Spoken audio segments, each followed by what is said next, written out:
A 2019 Toyota Camry, and if you need to put the car into neutral without the key, or if it has a dead battery, you can override it by removing this panel right here. So get yourself a little small screwdriver and just prying this panel off. Let's see here.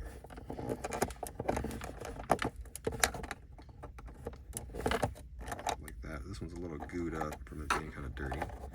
And it just comes off like that. All right.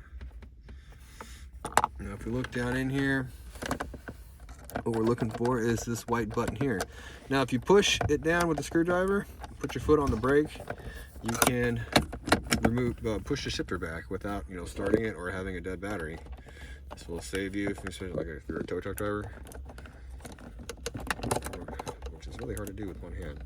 Let's see if I can do this. There we go.